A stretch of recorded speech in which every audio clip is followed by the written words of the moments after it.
Bom dia, boa tarde, boa noite para você que acabou de chegar aqui no meu canal. Seja muito bem-vindo. Para você que já é inscrito, muito obrigada. E para você que ainda não se inscreveu, se inscreva aqui. Deixa seu like aí no finalzinho desse vídeo se você tiver gostado. E uns recadinhos também que eu sempre gosto muito de ler e responder. Mas vamos ao que interessa. Quadrado perfeito. Vamos aí iniciar o nosso vídeo aula de hoje. Como saber quando o número é quadrado perfeito? Existem algumas regrinhas a serem utilizadas aí, tá? Temos também o método geométrico, que é através do desenho de um quadrado. Sabemos que a área de um quadrado é o quê? Lado vezes lado. Então, toda vez que você colocar um valor na forma geométrica, por exemplo, 2, desenha um quadrado e coloca 2 em todos os lados do quadrado, porque os lados do quadrado não são iguais. Para calcular a área deste quadrado, é só calcular lado vezes lado. Se nós temos o lado 2, então 2 vezes 2 é 4. Logo, 4 é um quadrado perfeito. Outra forma também de saber se o número é quadrado perfeito é através da fatoração. O que é a fatoração? É a decomposição em fatores primos, em números primos. Mas existem outras regrinhas também que podem ajudar muito aí na hora de saber se um número é ou não é um quadrado perfeito. Vamos lá? A primeira regra diz: quando o número possui raiz quadrada exata, ou seja, aquele número não é um número decimal, um número com vírgula. Por exemplo, raiz de 25. Raiz quadrada de 25 é o 5. Raiz quadrada de 36 é o 6. Raiz quadrada de 144 é o 12. E aí, toda vez que obtém um número raiz quadrada possui apenas números exatos, tudo bem? Segunda regra diz que todo número que tem como o último algarismo, então você tem que pegar aí números a partir de 2, 3, 4 algarismos. Observa quem é o último algarismo desse número. Se ele terminar em 2, 3, 7 ou 8, esse número não é um quadrado perfeito. Então, essa é uma boa dica para você já eliminar aí quando você tem uma sequência de números para saber se é ou não um número quadrado perfeito. Todo número que finaliza em 2, 3, 7, 8 não é quadrado perfeito. Ah, então, por exemplo, todo número que termina em 1, que termina em 4, é um número quadrado perfeito? Nem sempre. É preciso você utilizar aí as regras e saber fazer a decomposição, saber o que é um quadrado perfeito, tá? Por exemplo, eu coloquei aqui o número 124. O 124, ele termina em 4, ou seja, o 2, 3, 7, 8, ele tá ok, né? Ele faz parte aí do grupo que pode ser um número quadrado perfeito.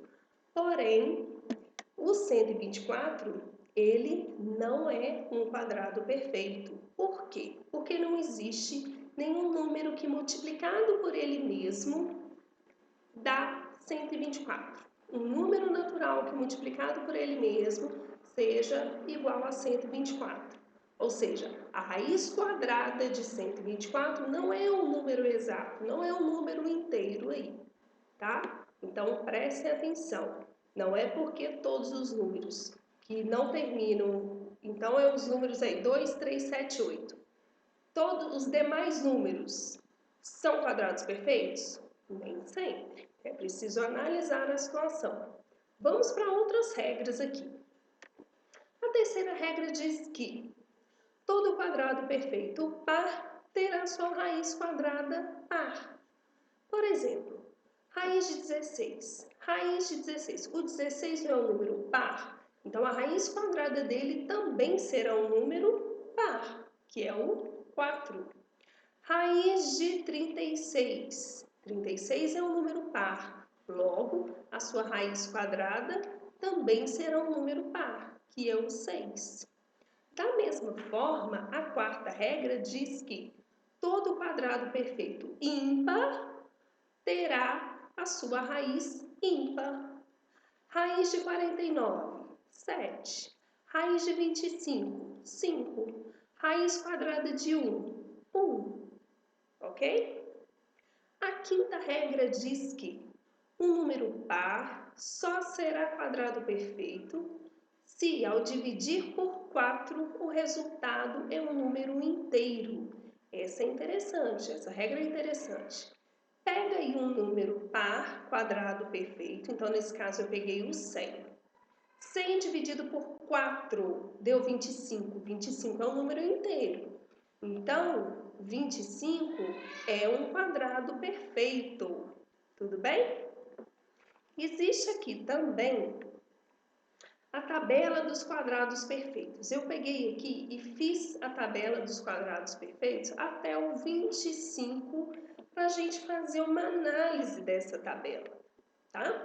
E aí eu peguei 1, raiz quadrada de 1 é 1. Como saber os demais valores, tá? Vamos que existe uma regrinha aqui.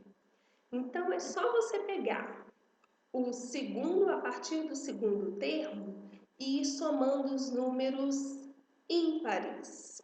No segundo termo, eu tenho, segundo termo, 2 números ímpares. Terceiro termo, 3 números ímpares. E assim sucessivamente. Para descobrir o meu segundo quadrado perfeito, eu somo o 1 e o 3, que são os dois primeiros números ímpares. Eu tenho 4. Então, 4 é um quadrado perfeito. Para eu descobrir o terceiro quadrado perfeito, como que eu faço? Eu somo os 3 primeiros números ímpares. 1, 3 e 5. Vou obter o 9. 9 é um quadrado perfeito. Por quê? Porque qual que é o número que eu multiplico por ele mesmo, que eu obtenho 9 como resultado? Não é o 3? Então é a mesma coisa de eu perguntar para você, qual é a raiz quadrada de 9? Que você vai me dizer que é o 3. E aí existe essa regra, sucessivamente. Então, se eu quiser descobrir aí o 10º termo, então eu venho cá, 1, 2, 3, 4, 5, 6, 7, 8, 9, 10. Então, você vai somar os 10 primeiros números ímpares, somente os números ímpares, que você vai descobrir.